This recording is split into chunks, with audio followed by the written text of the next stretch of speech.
வார்த்தை தேவையில்லை வாழும் காலம் வரை பார்வை பார்வை மொழி பேசவே நேற்று தேவையில்லை நாளை தேவையில்லை இன்று இந்த நொடி போதுமே வேறென்று வித என்று விண்தூவும் மழை என்ற இதயத்தை Hello friends, welcome back to our channel. இந்த vlog போன vlog continuation part 3 vlog. இந்த vlogல பழைய குற்றாலம் போயிருப்போம். Next வந்து புத்தர் கோவில் வீட்டுக்கு வந்துட்டு கோயம்புத்தூர் ரீச் ஆகிற வரைக்கும் கவர் பண்ணி போட்டிருக்கேன். இப்போதான் என்னோட வீடியோ ஃபர்ஸ்ட் டைம் பார்க்குறீங்கன்னா வீடியோ ஃபுல்லாக பாருங்கள், இன்ட்ரெஸ்டிங்காக இருக்கும். வீடியோ பிடிச்சிருக்கா பிடிக்கலையான்னு மறக்காமல் கமெண்ட் பண்ணுங்கள். உங்கள் சப்போர்ட்னால தான் நான் தொடர்ந்து வீடியோ போட முடியுது.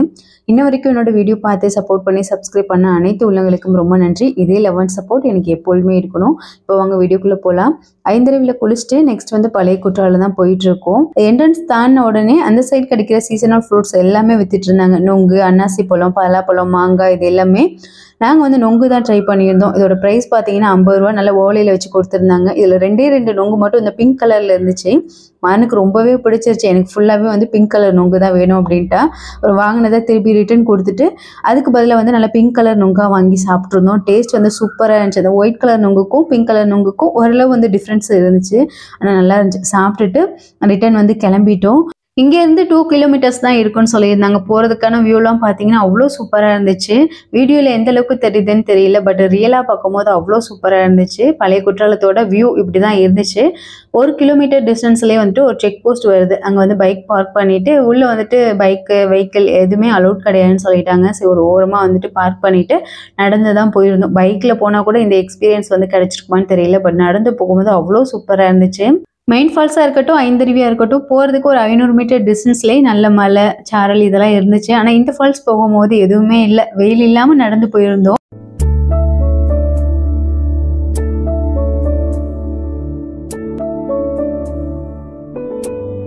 நடக்கிறதுக்கு முன்னாடி 2 பேரும் செப்பல் ரிமூவ் பண்ணிட்டு வெறுங்காலோட தான் நடந்து போனாங்க. நான் ஒரு ஆர்வக்கோளராக செப்பலை போட்டுட்டு போயிட்டேன். நடக்கவே முடியல. கையில் எடுத்துகிட்டு தான் நடந்து போயிருந்தேன். எடுத்துகிட்டு போய் வேஸ்ட்டு தான். அதை வேற தூக்கிட்டு பேக்கையும் தூக்கிட்டு போயிருந்தேன். மாறன் வந்து ஹஸ்பண்ட் தூக்கிட்டு நடந்து வந்துட்டாங்க. மோஸ்ட்லி வந்துட்டு எங்கே போனாலும் மாறனை வந்துட்டு அவங்களே தூக்கி வச்சுக்கிறது. ஏன்னா பேக் கூட தூக்கிடலாம், மாறனை தூக்கி வச்சுட்டு என்னால் நடக்க முடியாது. இந்த ஃபால்ஸ் ஃபுல்லாகவே வந்துட்டு ஃபாரஸ்ட் டிபார்ட்மெண்ட்டோட சேர்ந்தது தான். ரீசெண்டாக ஒரு ஆக்சிடென்ட் நடந்துச்சு, அது இந்த ஃபால்ஸில் தான் நடந்திருக்கு அப்படின்னு சொல்லியிருந்தாங்க. டிவியில் பார்க்கும்போது அவ்வளோ தண்ணி வந்தது போல் இருந்துச்சு. ஆனால் இங்கே வந்து பார்க்கும்போது தண்ணி இல்லாமல் ஓரளவு ட்ரையாக தான் இருந்துச்சு. கொஞ்சம் தான் தண்ணி இருந்துச்சு. 2 ஃபால்ஸில் தான் குளிக்க விட மாட்டேன்னு சொல்லிட்டான். சரி, இங்கே வந்துனாச்சு நல்லா குளிச்சுட்டு போகலாம் அப்படின்னு நினச்சி தான் வந்திருந்தேன். பட் எனக்கு ஏமாற்றம் தான் மிஞ்சிச்சு. தண்ணி கம்மியாக வந்தனால அந்தளவுக்கு ஆசை இல்லை. அது போக வந்துட்டு தண்ணி வடிஞ்சு கீழே வர பக்கம்லாம் பார்த்தீங்கன்னா ஓரளவு அழுக்காக ட்ரையாக தான் இருந்துச்சு.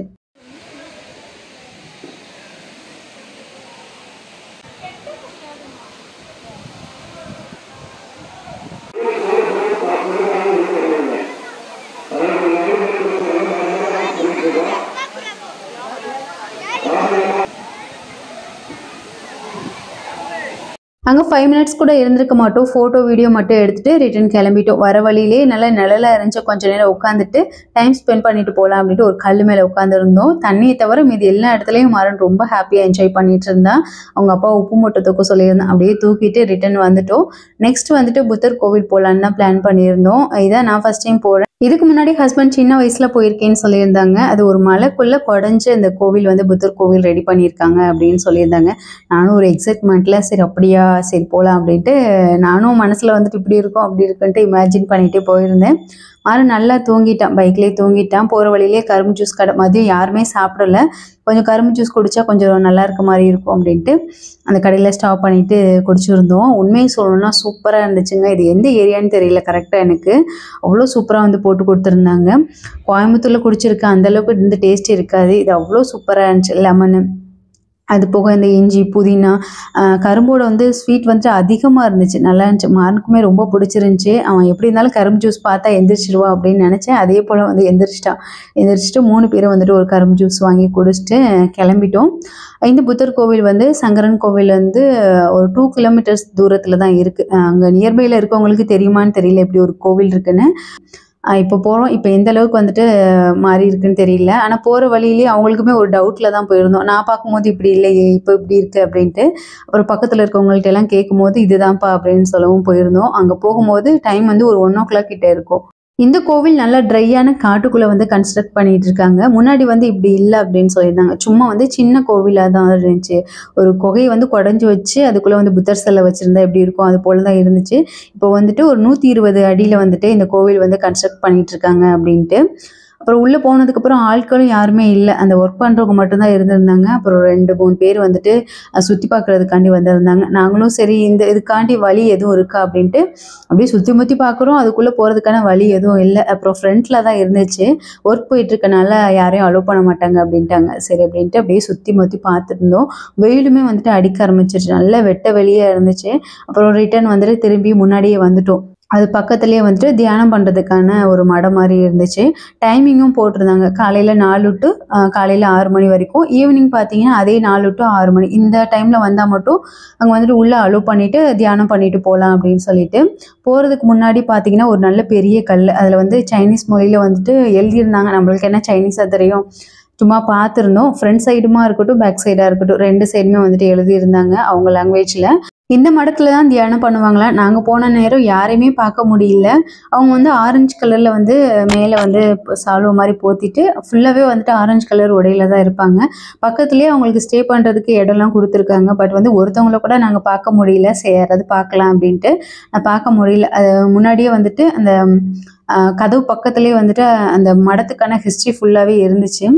இது முக்கியமாக வந்து பார்த்திங்கன்னா உலக அமைதிக்கான பிரார்த்தனை அதை வந்துட்டு போதிக்கிற மாதிரி தான். ஹஸ்பண்ட் சின்ன வயசில் இருக்கும் போது ரோட் சைட்லலாம் வந்துட்டு போதனைலாம் பரப்பிட்டு வருவாங்க அப்படின்னு சொல்லியிருந்தாங்க. அந்த ஆரஞ்சு கலரில் வந்துட்டு துணி போத்திட்டு அந்த அப்படியே வட்டமாக வந்துட்டு இந்த பெல் மாதிரி இருக்குமா அதை அடிச்சுட்டு ரோட் ஃபுல்லாக வந்துட்டு நோட்டீஸ் மாதிரிலாம் கொடுத்துட்டு போவாங்க. எனக்கு ஞாபகம் இருக்குது அப்படின்னு சொல்லியிருந்தாங்க. உள்ளே பார்த்தீங்கன்னா இந்த மாதிரி தான் இருந்துச்சு. பாய் போட்டிருக்க இடத்துல வெளியிலேருந்து வர ஆட்கள்லாம் உட்காந்துட்டு தியானம் பண்ணுற மாதிரி ஃப்ரண்ட்டில் நின்று அவங்க போதனை பண்ணுற மாதிரி தான் வந்துட்டு இருந்துச்சு. அதெல்லாம் சுற்றி பார்த்துருந்தோம். கண்ணாடி வழியாக தான் நான் வீடியோ எடுத்திருந்தேன். என்னால் ரொம்ப கவர் பண்ண முடியல. உள்ளே போயிட்டு ஏன்னா டோர் வந்து க்ளோஸ் ஆகிடுச்சு. இதே வந்துட்டு அந்த குறிப்பிட்ட டைமில் வந்திருந்தோம்னா உள்ளே போயிட்டு நல்ல வீடியோலாம் எடுத்துகிட்டு பார்த்துட்டு வரலாம் அப்படின்னு சொல்லியிருந்தாங்க. கீழே இறங்கி வர்றதுக்கு அதுக்கு அப்படியே ஆப்போசிட்டில் பார்த்தீங்கன்னா ஒரு அரச மரத்துக்கு கீழே வந்துட்டு புத்தர் சிலை வச்சுருந்தாங்க. ரொம்ப சூப்பராக இருந்துச்சு. அந்த அரச மரத்துக்கு காற்றுக்கும் ரொம்ப பீஸ்ஃபுல்லாக இருந்துச்சு. மகன் அந்த புத்தருக்கு முன்னாடி உட்கார வச்சு ஃபோட்டோ வீடியோலாம் எடுத்துகிட்டு இருந்தோம். தியானம் பண்ணுடா அப்படின்னு சொன்னால் ஒரு கண்ணை மட்டும் மூடிக்கிட்டு ஒரு கண்ணை திறந்து இப்படியே பார்த்துட்டு விளையாட்டு காமிச்சிட்டு இருந்தான். அங்கேயே வந்துட்டு ஒரு 1/2 hour வந்துட்டு இருந்திருப்போம். நல்லா இருந்துச்சு. இங்கே பக்கத்தில் நியர்பையில் யாராவது இருந்தீங்கன்னா இங்கே வந்து விசிட் பண்ணி பார்க்கலாம். அவ்வளோ சூப்பராக இருந்துச்சு. இன்னும் கோயில் மட்டும் கன்ஸ்ட்ரக்ஷன் வேலை முடியல. அப்படி முடிஞ்சிருச்சுன்னா வந்துட்டு ஆட்கள் ரொம்ப பேர் வருவாங்களோ என்னவோ தெரியல. எங்களை தவிர 2 பேர் சுற்றி பார்க்க வந்தாங்க. அவங்களுமே ஒரு 5 நிமிஷம் தான் இருந்திருப்பாங்க. அவங்களும் கிளம்பிட்டாங்க. நாங்கள் மட்டும்தான் அங்கே சுற்றிக்கிட்டு கிடந்திருந்தோம் ஒவ்வொன்றையாக பார்த்துட்டு. அது பக்கத்துலேயே வந்துட்டு புத்தர் சிலை, விநாயகர், சிவன் சிலை இதெல்லாம் வச்சுருந்தாங்க. புத்தர் மட்டும் இல்லாமல் மற்ற சாமிங்களையும் வந்துட்டு கும்பிட்டுட்டு இருக்காங்க பழுக்கு. அதையும் வச்சுருந்தாங்க. அதுக்கு இடையிலையுமே வந்துட்டு ஒரு அரச மரம். எங்கே பார்த்தாலும் சுற்றி சுற்றி பார்த்தீங்கன்னா அரச மரம் இருந்துகிட்டே இருந்துச்சு.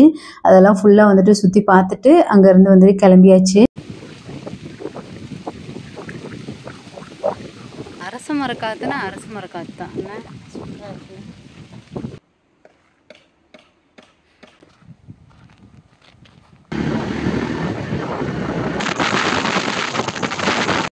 பர்த்டே செலிப்ரேஷன்லாம் ஃபைனலாக முடிஞ்சிருச்சு. இனிமேல் வீட்டுக்கு போயிட்டு நல்லா ஃப்ரெஷ் ஆகிட்டு நைட் வந்துட்டு ஊருக்கு கிளம்ப வேண்டியது தான். ஏன்னா ஹஸ்பண்ட்க்கு 2 நாள் தான் லீவ் கொடுத்துருந்தாங்க. ஒரு நாள் பொழுது வீட்டில் இருந்துச்சு. மறுநாள் வந்துட்டு பாதி நாள் ஃபுல்லாக குற்றாலத்தில் கழிஞ்சிருச்சு. மீதி நைட் கொஞ்சம் நேரம் டைம் ஸ்பெண்ட் பண்ணிட்டு கிளம்ப வேண்டியது தான். மதியம் லஞ்ச் யாருமே சாப்பிடல. ஏதாவது ஃபுட் சாப்பிட்றியா அப்படின்னு சொல்லியிருந்தாங்க. இங்கேருந்து ஒரு 10 minutes தான் தூரம் வீட்டுக்கு போகிறதுக்கு. வீட்டிலே போய் சாப்பிட்டுக்கலாம் அப்படின்ட்டு ஹல்வா கடைக்கு தான் வந்துடணும். இந்த ஹல்வா கடை வந்துட்டு ரிவ்யூ வந்துட்டு நான் ஷார்ட்ஸில் வந்து போட்டிருப்பேன். ரொம்ப ஃபேமஸான ஹல்வா கடை அப்படின்னு சொல்லியிருந்தாங்க சங்கரன் கோவிலில். டேஸ்ட்டுமே சூப்பராக இருந்துச்சு. நல்லா சூடாக வந்து ரெடி பண்ணி கொடுப்பாங்க. ஃபஸ்ட்டு ஒரு 100 கிராம் வாங்கி சாப்பிட்ருந்தோம். டேஸ்ட்டும் சூப்பராக இருந்துச்சு. திருப்படியும் ஹஸ்பண்ட் வந்து வேணும் அப்படின்ட்டு ஒரு 100 கிராம் வாங்கி சாப்பிட்ருந்தோம். வீட்டுக்கு கொஞ்சம் பார்சலை வாங்கிட்டு போயிருந்தோம்.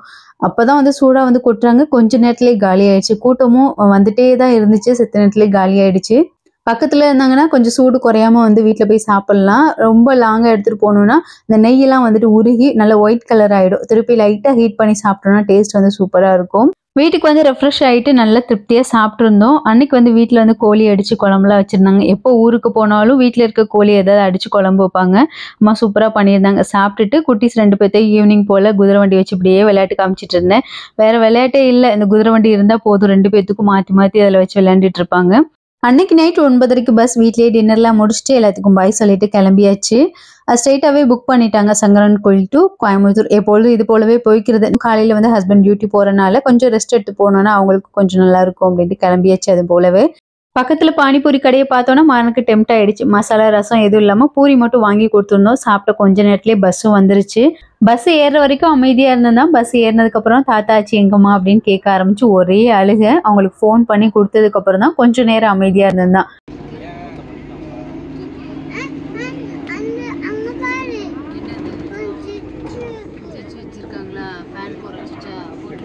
பஸ்ஸில் ஏறி உட்காந்தோடனே ஃபேன் இருக்குது, டிவி இருக்குது, எதுவுமே ஒர்க் ஆகலாமா, ஏன் ஒர்க் ஆகலைன்னு அதுக்கு ஒரு அலப்பறை. சுவிட்செல்லாம் ஒவ்வொரு சுவிட்சாக வந்துட்டு போட்டுட்டு இருந்தான். ஆனால் ஃபேன் ஓடவே மாட்டுச்சு. டிரைவர்கிட்ட போய் கேட்டப்போ பஸ் மட்டும்தான் ஓடும், ஃபேன் ஓடாதுங்க, ஜன்னல் டோர் மட்டும் லைட்டாக ஓப்பன் பண்ணிக்கோங்க அப்படின்ட்டாங்க. வரும்போது என்ன அலப்பறை பண்ணானோ அதே போல தான். இன்னும் திறங்கன்ட்டு பாதி தூரம் திறக்க வச்சுட்டான். குழந்தைய வச்சுட்டு இந்த மாதிரி மேல் பக்கம் உட்காந்துட்டு போகிறது சேஃப்டி இல்லை தான். இருந்தாலும் காற்று வர்றதுக்காண்டி ஓரளவு திறந்து வச்சுருந்தோம். நல்லா தூங்கினதுக்கப்புறம் வந்துட்டு க்ளோஸ் பண்ணியாச்சு. ஓரளவு தான் வச்சுருந்தேன். நைட்டு போகிறப்ப வந்துட்டு எனக்கு தூக்கமே இல்லை. வரும்போது எப்படி இருந்துச்சோ அதே போல் தான். காலையில் 5:30க்கு வந்துட்டு கோயம்புத்தூர் ரீச் ஆகிடுச்சு. நல்லா தூக்க கலக்கத்துலேயே வந்துட்டு இறங்கி வந்தோம். மூஞ்சிலாம் நல்லா புஷ்ஷுன்னு வந்துட்டு வீங்கி போன மாதிரி இருக்கும். காலையிலே என் ஃபேஸ் பார்த்தா அப்படி தான் இருக்கும். மாறன் வந்து கண் விழிக்கவே இல்லை. ஹஸ்பண்ட் தூக்கிட்டு தான் வந்திருந்தாங்க. அது வரைக்கும் முழிச்சிட்டே தான் வந்திருந்தான். வீட்டுக்கு வந்துமே ஒரு 8 மணி 9 மணி போல் வரைக்கும் வந்துட்டு எந்திரிக்கவே இல்லை. நல்லா தூக்கம். ஸ்டேஷன்லேயே பைக் பார்க் பண்ணியிருந்தோம். பைக் எடுத்துகிட்டு ரிட்டன் வீட்டுக்கு போயாச்சு. அவ்வளோதான் ஃப்ரெண்ட்ஸ் இந்த vlog பிடிச்சிருக்குன்னு நம்பரே. பிடிச்சிருக்குன்னா ஒரு லைக் பண்ணிவிட்டு சப்ஸ்கிரைப் பண்ணிடுங்க. நாளைக்கு vlogல பார்க்கலாம். பாய்.